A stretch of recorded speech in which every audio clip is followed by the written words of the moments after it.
Hello, my name is Dr. Victoria Yankelevich, and I'm postdoctoral research associate in Astrophysics Research Institute in Liverpool, John Moores University. And today I will tell you about the HALO bispectrum as a sensitive probe of massive neutrinos and baryon physics. Work is done together in cooperation with Ian McCarthy, Juliana Kwan, Sam Stafford, and JLU. So unfortunately, BAHAMAS does not stand for that, but rather stands for baryons and halos of massive systems. It's a cosmological hydrodynamical simulations. You may ask, why do we actually need cosmological hydro simulations when we cost so much that we can do in body? Yes, in principle, when we do only in-body simulations and include only dark matter particle, which is, for example, Millennium Run presented in this picture, we still can represent our universe very well, right? We see the large-scale structures, we see filaments, voids, we see halos, but we don't see galaxies because we don't have baryons. We don't have matter from which we are made from. And for example, in Eagle simulations, we already can see galaxies. And the general question here is, how much of a difference is going to be 95% of baryons add on a large scale structure if we include do simulations and have hydro simulations in comparison to dark matter simulations? And with spoiler, the answer is actually a lot. So in principle, again, n-body simulations represent our universe quite well. But when you add baryons, you have to include much more complicated physics. You need to include hydrodynamic equations, which requires much more computational time and computational resources. Therefore, people always wonder, does it actually make sense to invest so much if the difference is very small? But this difference actually can help us to understand much more about our universe, and especially can help us to understand a bit more difference between baryons and, for example, massive neutrinos and general neutrinos and how they affect the large-scale structure of the universe. But to do it, first of all, we need to have some technique, we need to have some tools. And I'm sure you're all familiar with the working horse of cosmology, power spectrum, or two-point correlation function. So two-point correlation function tells you probability of finding two particles within two intermestal volumes of element and distance error. But we like to work in a Fourier transform where we work with power spectrum. And with a power spectrum, actually, we really done a lot of things in cosmology. But there is some small problem. But when we are calculating a power spectrum and we're taking the average of the density field, of a square of the density field, we lose the phase information. And actually this part of information is responsible for a part which can give us difference between Gaussian field and non-Gaussian. So if you measure power spectrum from both of these pictures, the result will be the same. So power spectrum cannot distinguish between random and non-random fields. But we really want to do it, right? Because otherwise, how we can understand is our universe not random or random?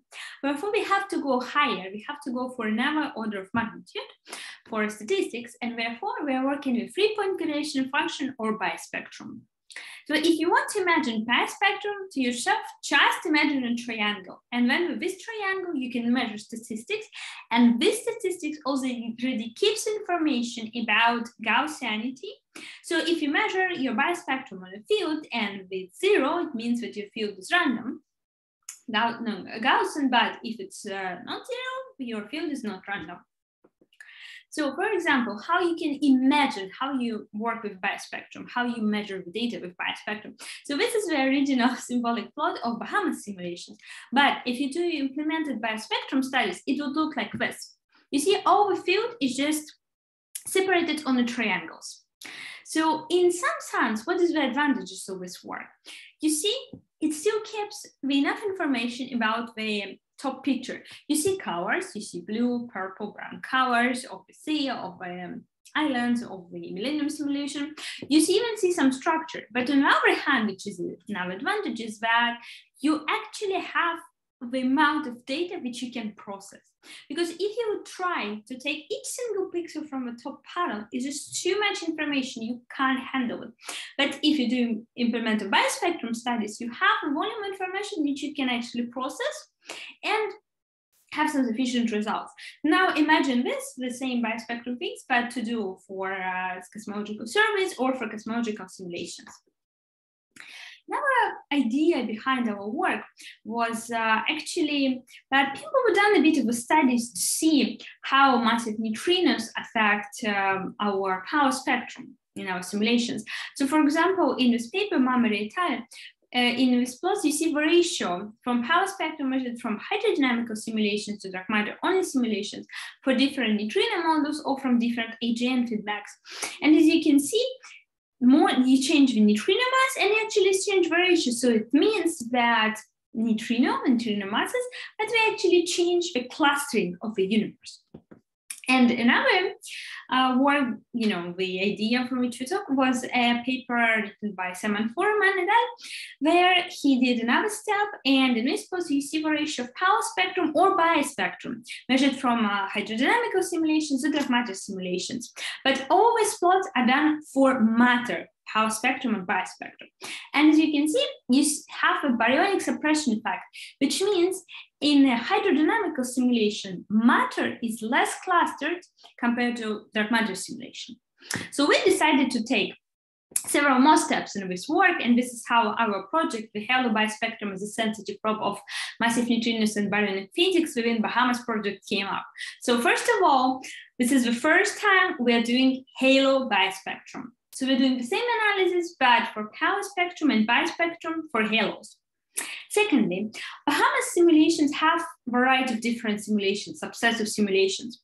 In one hand, we have full hydrodynamical simulations, but on the other hand, we also have absolutely represented dark matter only simulations. We have different box sizes, different AGN feedbacks, we have different neutrino models, etc., and they all correspond to each other.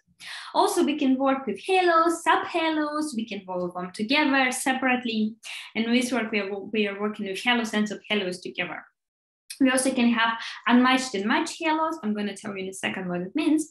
And for measuring, I'm using publicly open BSQL code, which you have to modify to actually work with halos rather than just matter bispectrum. So the first thing is just to see how it looks like, right? So here in this plot, there is a ratio of power spectrum and bispectrum measured from hydrodynamical simulations to dark matter, but for halos, remember. And as you can see, the effect is absolutely opposite from a matter. If you remember in matter, we saw baryonic suppression effect. Over here, we're actually seeing baryonic enhancement effect, which means that in our hydro simulations, halos are more clustered compared to our dark matter simulations.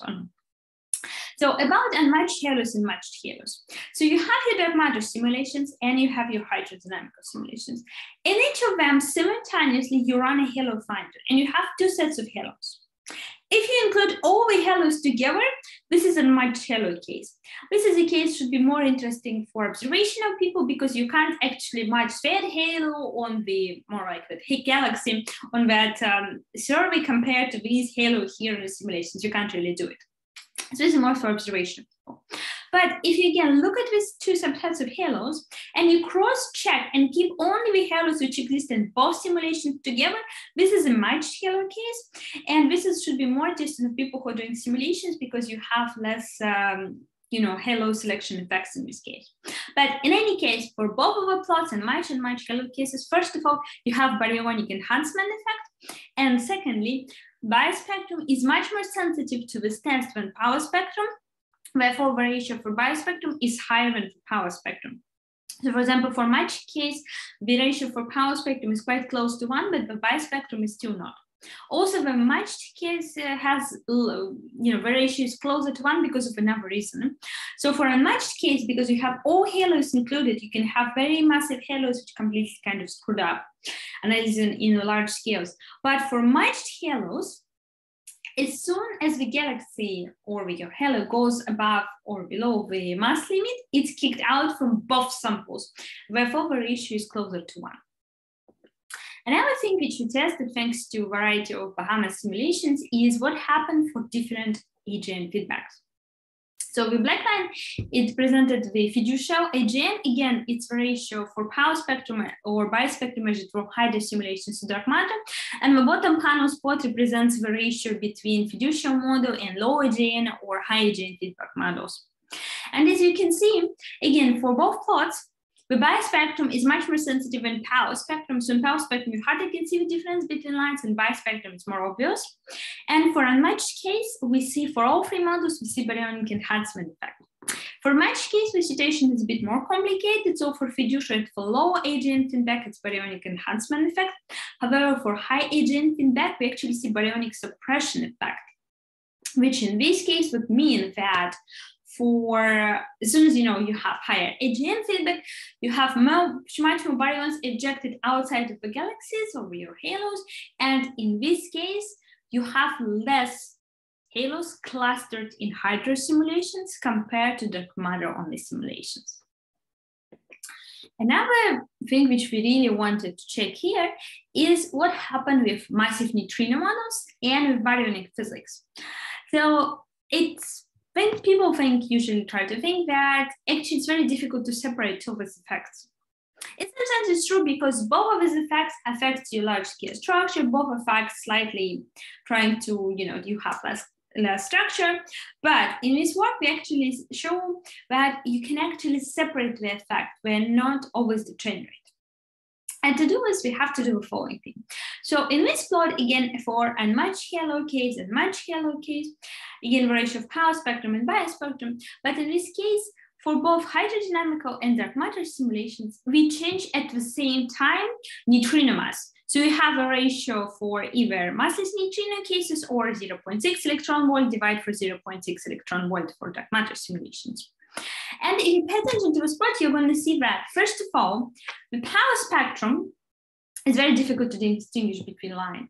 So yes, it is slightly sensitive to it, but not much. Again, the bispectrum is more sensitive, so you can actually distinguish between models. You see a bit more distinguish between matched subhalo case. However, it's still, you see the difference, but it's not like another universe completely. But what happened in different case? So again, this was over every time we're having the same neutrino mass. But what happened when we have a bit different setup? In this case, our hydrodynamical simulations will vary with neutrino mass from massless neutrino case to neutrino to massive neutrino. We go in for all our values. But for the dark matter case, we always keep massless case. In this case, in our model, we have two effects together. First of all, we have obviously massive neutrino effect, but also we're having baryonic physics effect, right? Because in your dark matter, you don't have, in some sense, any more baryonic effects because there are no baryons ejected, but you have it in your hydro simulation. And as you see, it's very different from previous plot. So first of all, let's concentrate on unmatched halo case. So first of all, here you already can clearly distinguish power spectrum with the difference between power spectrum models. You have for almost all the models, you have baryonic enhancement effect. However, for baryonic, for the massest neutrinos, you are 0.48 electron volt, you already have baryonic suppression effect. But nevertheless, first of all, you can distinguish between model for both power spectrum and bispectrum, but again, bispectrum is more sensitive than power spectrum for this test too. And in this case, you see that you have much variety of between this ratio. So it is very sensitive to changing together baryon physics and massive neutrinos. If you look at matched subhalo case, you actually see a bit different thing. So first of all, for all the models, you see baryonic suppression effect, which is very different from our plots we saw before, right? And again, here, the difference between different models is very clear for power spectrum, and it's much more clear for bispectrum. But in this case, you see that you have, because the ratio is below 1, it means that we have less structure in our hydro simulations compared to our dark matter simulations. And here how we break with degeneracy. If you go back for the plot where we only change massive neutrino models, you see for both matched and unmatched case, the bispectrum ratio is above 1, but if you go for changing two things together, is below 1.